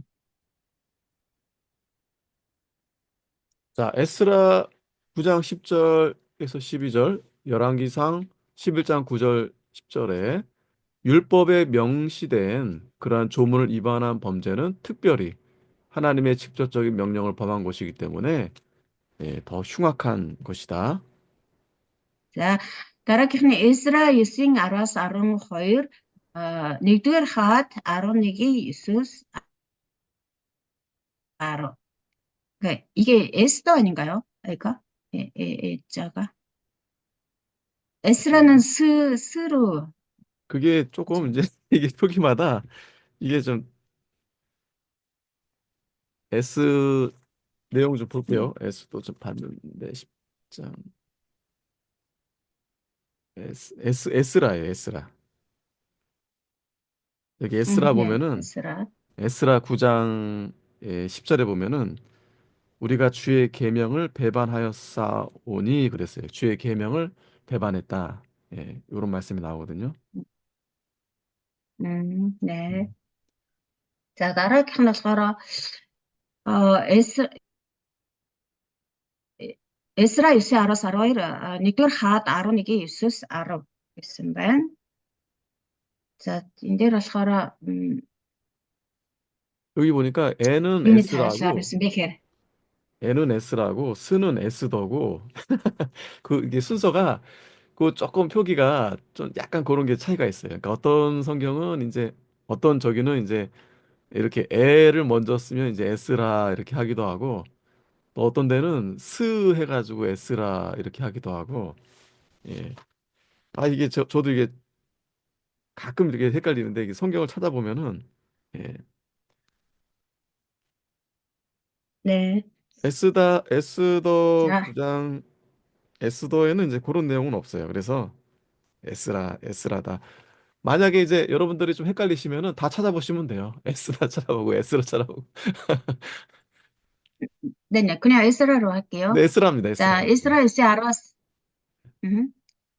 за энэ нөгөө номоо нөгөө товчилж бичдэг штэ нөгөө номныхаа нэрнүүдийг тий манайхан Матай гэхийг MT, Марк гэхийг MK гэж нөгөө товчилдаг шиг нөгөө солонгос товчлууднаас жоохон нөгөө Эстер гэдэг хоёр ном маань хоорондоо жоохон ингээд юу яагаад гэдэг юу нөгөө хольж утгаад байдаг байхгүй юу. Тэгээ энэ дээр болохоор уул нь Эстер номын тэмдэглэгээ байгаа хэрнэ ишлэгийг уншаад үзэхээр Эзра ном байгаа байхгүй юу. За тэгэхээр Эзра номын 9-10-аас 12, нэгдүгээр хаад номын 11-ийн 9-өөс 10. За энэ ишлэлээр юу гэж хэлсэн бэ гэхээр хуульд заасан одоо заалтыг зөрчсөн гэм нүгэл нь ялангуяа бурханы одоо шууд тушаасан бурхны шууд тушаалыг зөрчсөн гэм нүгэл учраас хүнд гэм нүгэл юм гэсэн байна. Хуульд яг заасан тэр заачихсан гэм нүглийг зөрчих юм бол тэр нь тэр хуулийн чинь бурхан өөрөө тушааж өгсөн байгаа шүү дээ. Тэгэхээр бурханы одоо шууд тушаалыг өөрийнх нь тушаалыг зөрчиж байгаа явдал учраас хүнд гэм нүгэл юм аа. 자, 골로새서 3장 5절, 또 디모데전서 6장 10절, 잠언 5장 8절, 여호수아 7장 21절에 많은 계명들을 함께 범한 범죄는 특별히 하나님을 불쾌하게 하는 것이다. За Колосай 3:5, 1-р Тимот 6-гийн 10, Сургаалт төгс 5-ийн 8-аас 12, Йошуа 7-гийн 21. Колосай 3:5, 1-р Тимофи 6:10, Сургаалт төгс 5:8-аас 12, Йошуа 7:21. За энэ дээр болохоор олон одоо хуйлуудыг хамттан зөрчсөн гэм нөгөөлөл ялангуяа бурхныг тавгуутуулдаг тий тавгуутуулдаг гэж хэлж байна. Олон гэм нүглийг хамт зөрчиг. Нэг дор олон гэм нүгэл үлднэ гэсэн. Энэ бол бурхныг ялангуяа маш их тавгүй болгодог байна. 자, 야고보서 1장 14절에서 15절, 또 마태복음 5장 22절, 미가 2장 1절에 마음에 생각했을 뿐만 아니라 실제로 말과 행동으로 표현한 죄는 심각하게 가중된다. За Яков 1:14-15, Матай 5:22, Мика 2:1. Яков 1:14-15, Матай 5:22, Мика 2:1. За энэ болохоор зөвхөн дотроо бодоод зогсохгүй, яг бодтойгоор үг ба үйлдэлээр илэрхийлсэн гэмнүгэл бас ноцтойд тооцогдно. 자, 마태복음 18장 7절, 로마서 2장 23절, 다른 사람을 중상한 죄, 그러니까 이제 중상은 이유 없이 헐뜯고 또 괴롭히는 거예요. 이러한 죄가 하나님 앞에 가중된다. Матай 18:7, Ром 2:23-аас 24. Матай 18:7, Ром 2:23-аас 24. Бусдыг хүн дээр гэмтээсэн гэмнүгэл нь бурхны өмнө хүнд юм хүнд гэмнүгэл юм гэсэн байна. Хүн дээр гэмтэх гэдэгт нь болохоор бие махбодоор гэмтээгээ зогсохгүй хүнд тийм сэтгэлийн шарах бас өгөхийг хэлж байгаа. Тэгээ бусдыг гэлдээр гүтгэх юм уу, доромжлох, далдуур, ховж ярих гэх мэтчлэн. 자, 사무엘하 12장 7절, 10절에 배상을 전혀 하지 않는 죄, 이거 특별히 하나님 앞에 흉악한 죄이다. 다른 사람에게 이제 손해를 주고 그걸 갚아야 되는데 그렇게 하지 않는 것이 이 가중한 죄다. 2-р Самуэль 12:7-оос 10. 2-р Самуэль 12:7-оос 10. За энд болохоор одоо нөхөн төлбөр өгөх огт өгөөгүй. Тэгээ нөхөн төлбөрийг огт өгөөгүй гэм нүгэллэл ялангуяа бурхны нүдэнд бурхны өмнө тэгээ бузар муу гэм нүгэл тооцогддог. 자, 우리가 계속 이 죄만 살펴보다 보니까 좀 마음이 굉장히 무거워지죠. За тэгэхээр бид нар одоо энэ гэм нүглүүдийн талаар ингээд яриад байхаар бидний сэтгэл бас жоохон юм хүнд хэцүү байгаа бах тийм ээ. 하지만 우리가 사실 이렇게 살펴보는 것보다 훨씬 더 많은 죄를 우리가 짓고 있다라고 그렇게 알고 있어야 됩니다. Гэхдээ энд бидний ярьж байгаа энд бичигдсэн гэм нүглээс илүү бидний төсөөлшгүй одоо элдв янзын гэм нүглүүд байдгаа гэдгийг бид нар анхаарч бодож явах хэрэгтэй. 자, 아까 이어서 계속 이제 살펴봅니다. За нөгөө 151 дээр асуулт маань үргэлжлээл явж байна. Нөгөө одоо энэ болохоор нөгөө 3 дугаар төрөл нөгөө гэм нүглийн 자, мөн чанар тэ шинж чанар гэдэг маань үргэлжлээд явж байна. 자, 은혜의 방편, 또 하나님의 긍휼과 징계, 또 본성의 빛, 또 양심의 가책, 또 어떤 권면, 또 교회 권징, 또 이 정부의 징벌 이런 거에 이제 대항하는 것이 이 죄가 됩니다. 남편이 뭐예요? 은혜에 도움이 되는 그러한 이 일들, 예를 들어서 이제 기도하고 성경 음, 보고 이런 일들, 은혜의 방편, 은혜에 도움을 본성, 주는 것들에 대해서 본성의 네. 빛이라는 것은 본성의 빛. 본성의 빛은 이제 어떤 양심 그런 비슷한 말인데 이 어려운 해석들은 그냥 빼버리세요. 이게 헷갈릴 수 있으니까. 예. 네. За дараагийнх нь болохоор гэм нүглийн нөгөө мөн чанар болон шинж чанар та холбоотой тайлбар. За энэ болохоор нэгүслийн ажлууд. За нэгүслийн ажлууд гэдэг нь болохоор нэгүсэлд тус болох зүйлс жишээлбэл одоо залбирах ч юм уу мөргөл шүү одоо бусдад сайн сайхан зүйлийг хийх гэх мэтчлэн нэгүслийн ажлууд Бурхны өршөөл ба шийтгэл. За дараа нь болохоор мэс чанар болон бас албаны болон хувийн зөвлөгөө. Тэгээд чуулганы одоо зэмлэл шийтгэл мөн төр засгийн одоо шийтгэлийг эсэргүүцэх нь бас одоо хүнд гэм нүгэлд тооцогддог. 이 본성의 빛은 뭐냐면 이제 그 하나님을 알 만한 지식을 말해요. 그래서 뭐 종교의 씨앗이라기도 하고 양심, 아까 양심 얘기했죠. 양심. 이제 그게 본성의 빛이다. 이게 좀 어려운 표현인데 그렇게 그냥 알고 계시면 됩니다. 예. За Бурхныг мэдэх мэдлэг бас дээрэс нэмжээрэй. За тэгэхээр одоо нэгүслийн ажлууд тий одоо жишээлбэл залбирал ч юм уу тий нэгүстэй холбоотой тэр зүйлс тэрийг Бурхны өршөөл ба шийтгэл.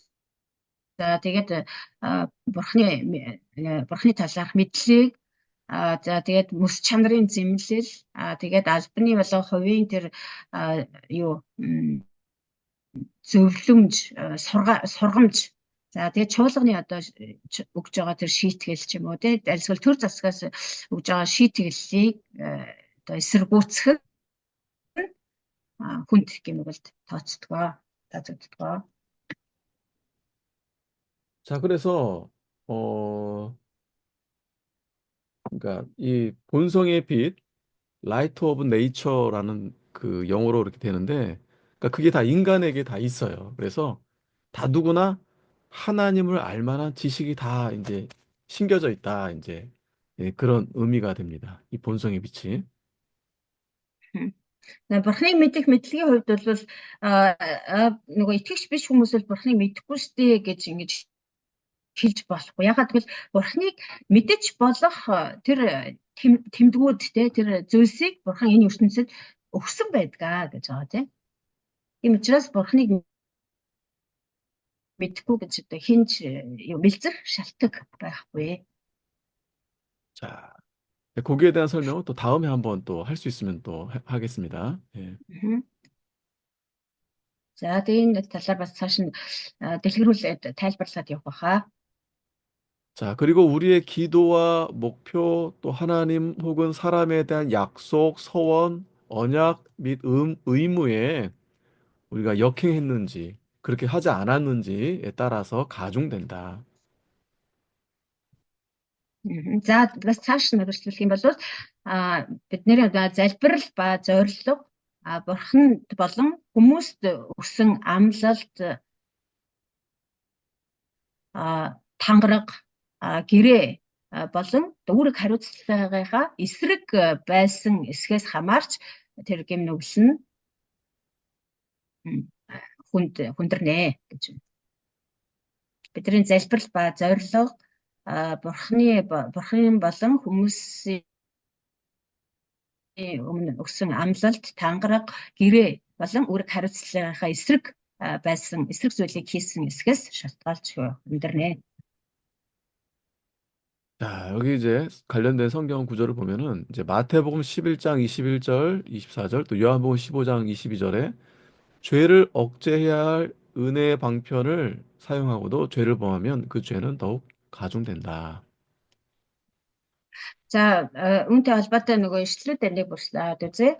Марк 11-ийн 21-ээс 24, Иохан 15-ийн 22. Уучлаарай, Матай шүү. Марк биш. Матай 11-ийн 21-ээс 24, Иохан 15-ийн 22.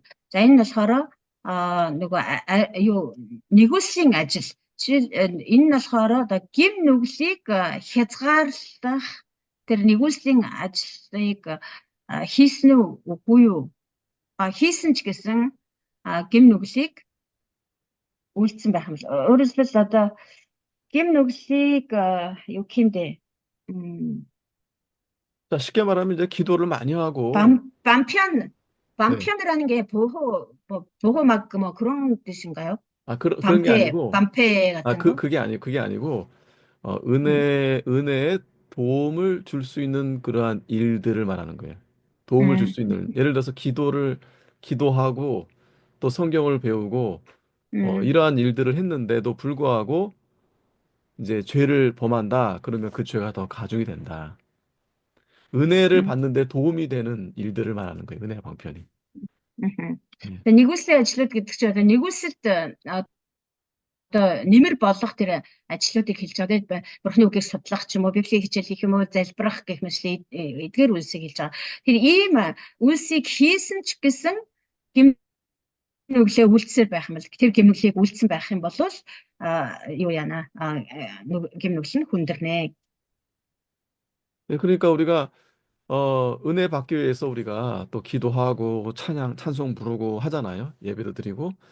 근데 열심히 하고 나서 또 죄를 또 바로 짓는 겁니다. 그러면 예, 그것은 더 죄가 더 크다는 거죠.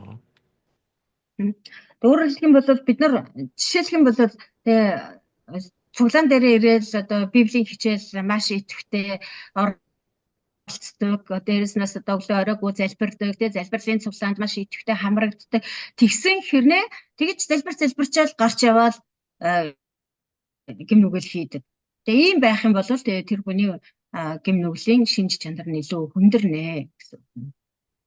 자, 이사야 1장 3절, 신명기 32장 6절에 하나님의 궁율에도 불구하고 죄를 범하면 그 죄는 더욱 가중된다.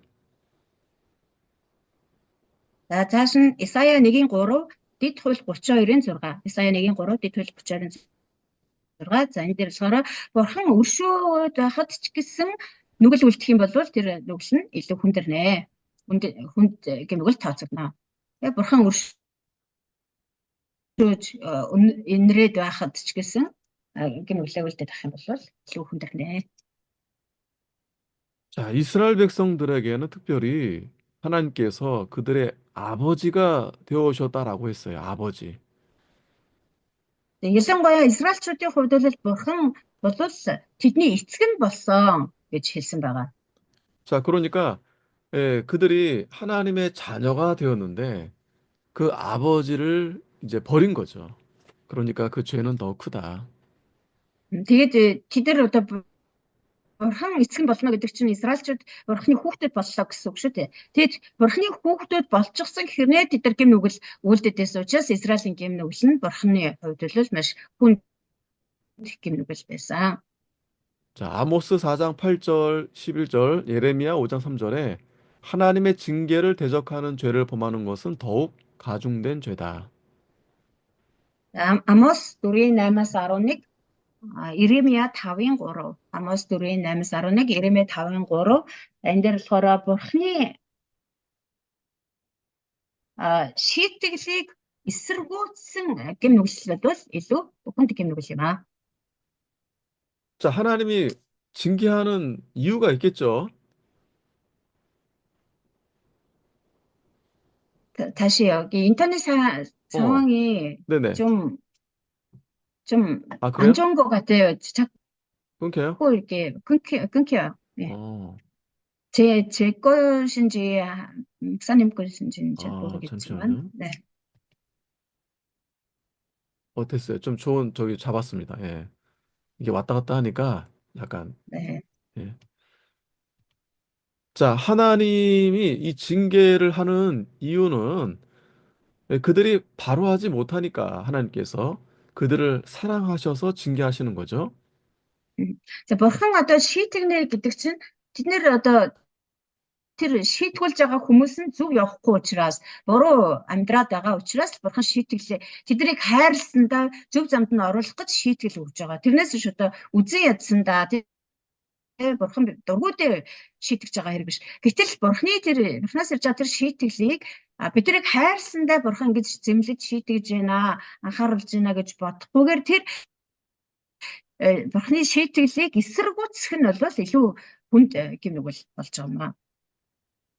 가령 여러분들이 여러분들의 자녀를 이제 잘못해서 징계하는데 그 자녀가 부모를 대적하고 또 도망가 버리고 그러면 어떻게 되겠어요? 그건 정말 죄가 되겠죠? Жишээлбэл одоо бид нар өөр хүүхдүүдтэй шүү дээ. Тэгээд хүүхдээ бид нар хэрэг буруу юм хийх юм бол хайрласандаа тий зөв яваасаа гэсэндээ шийтгэл өгдөг.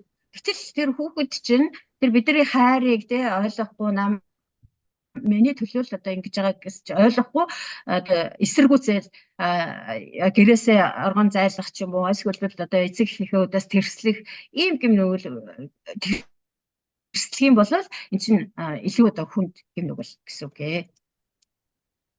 자, 로마서 1장 26절, 27절, 또 고린도전서 11장 14절, 15절에 이 성경 위에 본성조차도 죄악이라고 간주하는 죄. 이 죄는 이제 이 성경에서 이제 이 동성애를 말합니다. 동성애. 이러한 죄, 그러한 죄들이 있는데 이러한 죄들은 특별히 악한 것이다. 성경 이외의 본성조차도 죄악이라고 간주하는 죄. 네, 본성조차도 죄악. 그 죄악의 본성까지, 그렇죠. 죄라고 본성조차 죄악이라고 간주하는 죄. 죄악이다. 예, 예. 자, 다른 롬 얘기 26-аас 27, 1 Коринт 11-ийн 14-аас 15, Ром 1-ийн 26-аас 27, 1 Коринт 11-ийн 14-аас 15. За энэ дээр болохоор зөвхөн Библиэд төдийгүй Библиэс гадуурч гэсэн бүр мөн чанар те язгуур чанар нь одоо гим нүглийн гаралтай гим нүглээс 이제 үүдэлтэй 본성을 гэж үздэг 거스르는 죄죠. 본성을 тийм гим 거스르는 죄. нүглүүд 음, 음. 그러니까 예를 들면 이제 За тэгээд 동성애 тийм гим 같은 죄. нүглүүд бол 예.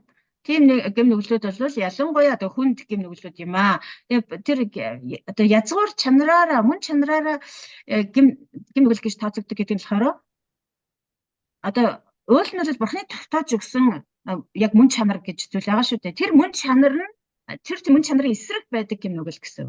Тэгээ мөн чанарын эсрэг байдаг гим нүгэл гэхээр юу байж болох вэ гэхээр одоо хамгийн тод жишээ гэвэл ижил хүйстэнүүд. Тэгээ бурхан нь бол тийм мөн чанарыг тогтоож өгөө. Хүүс гэдэг зүйл мөн чанараараа бол эр юм гэсэн хоёр л хүүстэй хоёр л мөн чанартай байх хэрэгтэй адил тэр мөн чанарын эсрэг одоо энэ ижил хүйснүүд чи яваад байгаа шүү дээ. Тэгээ ийм одоо гэм нүглийг бол ялангуяа бас хүнд бузар муу гэм нүгэл юм аа. 자, 로마서 13장 2절, 다니엘 5장 22절, 디도서 3장 10절에 자신의 양심의 정죄를 무시하고 죄를 범하는 거 이것이 더욱 가중된 된 죄다. Ром 13-2, Даниэл 5-22, Тит 3-10-аас 11. Ром 13-2, Даниэл 5-22, Тит 3-10-11. За эдгээр ишлээс харах юм бол өөрийнхөө мэс чанарын буруутгалыг үл томсорлож нүгэл үлдэх нь илүү хүнд гэм нүгэл юм аа. Өөрийнхөө мэс чанар нь буруутгаад байхад тэгээ мэс чанар нь зэмлээд байхад л түүнийг үл томсорлоод гэм нүгэл үлдэх нь илүү хүнд гэм нүглээ гэж байна. 잠언 29장 1절에 경고와 경책, 책망했는데도 불구하고 죄를 짓는 거 이게 더욱 가중한 죄다. За дараа нь сургаалт үгс 29-1. За сургаалт үгс 29-1 дээр болохоор сануулад тий зэмлээд юу хөнгөн одоо шийтгэл өгөөд байхад ч гэсэн сануулах юм уу одоо тийм хөнгөн шийтгэл өгөөд байхад ч гэсэн гэм нүгэл үйлдэх нь бас хүнд тэр гэм нүглийг хүндрүүлж тооцох шалтгаан болдог нэ. 자, 디도서 3장 10절, 마태복음 18장 17절에 교회의 권징과 징계에도 불구하고 죄를 범하는 것은 더욱 악한 것이다. За Тит 3:10, Матай 18:17, Тит 3:10, Матай 18:17 чуулганаас өгсөн сануулга зэмлэл шийтгэлийг үл харгалзан гэм нүгэл үлдэх нь бас илүү хүндрүүлэх шалтгаан 그러니까 여러분이 болтгоо. 징계 받는 것이 이 받을 때는 굉장히 힘들지만 그래도 그걸 받아야만이 내가 사는 길입니다. Тэгэхээр чуулганаас минь одоо надад сануулга өгч муу зэмлэл шийтгэл хүлээл гэхэд эхэндээ бол тэр мэдээж одоо хэцүү те гашуун байдаг ч гэсэн тэр зэмлэл шийтгэлийг хүлээж авах нь бидний одоо цаашд амьдрах эрүүл зөв амьдрах арга зам болтгоо. 자, 근데 보통은 보면 이제 징계를 잘 받으면 좋겠는데 징계를 이제 거부하고 이제 떠나는 경우가 많거든요. 그러면 결국 예, 하나님 앞에 범죄하는 것입니다.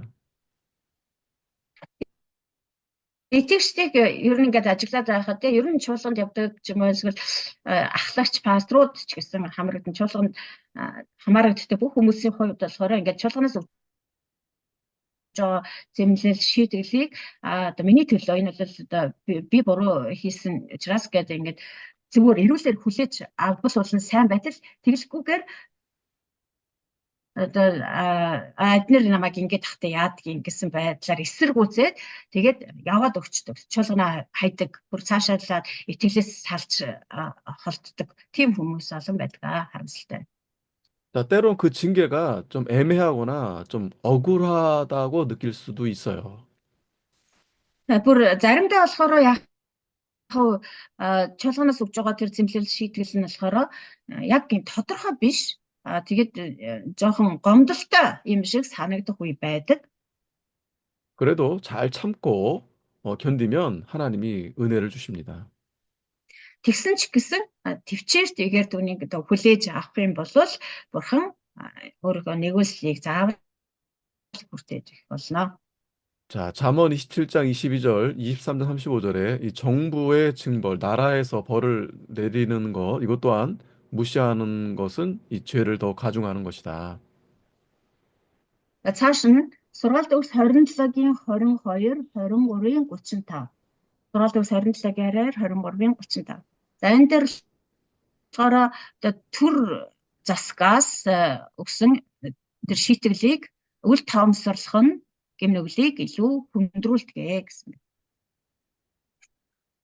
자, 시편 78편 34절, 또 예레미야 2장 20절, 또 전도서 5장 4정 6절, 잠언, 또 이 레위기, 에스겔이 있는데 여기 내용들이 이제 약속, 서원, 언약, 의무 이것을 행하지 않는 거예요.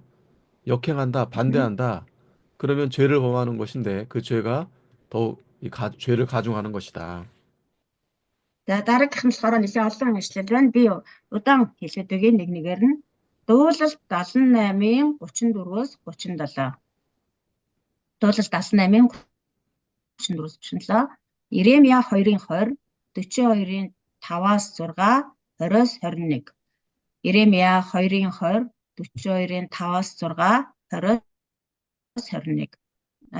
Номлогчийн үгс 5-ын 4-өөс 6, номлогчийн үгс 5-ын 4-өөс 6, сургаалт үгс 2-ын 17, 20-ын 25. Сургаалт үгс 2-ын 17, 20-ын 25. Иремья 26-гийн 25, Иремья 26-гийн 25, Эзекиэл 17-гийн 18-аас 19. Эзекиэл 17-гийн 18-аас 19. За эдгээр ишлэлүүдээр болохоор амлалт, тангараг, гэрээ болон үүрэг хариуцлагынхаа эсрэг буюу одоо үйл түүнийгээ зөрчих нь гэм нүгэл бөгөөд тийм гэм нүглийг илүү хүндрүүлж үзнэ гэсэн байна. 자, 오늘 여기까지 우리 함께 살펴봤습니다. За өнөөдрийн хичээлээ угаар энд хүргээд дуусгая. 자, 혹시 질문 있으시면은요, 예, 질문도 해주시면.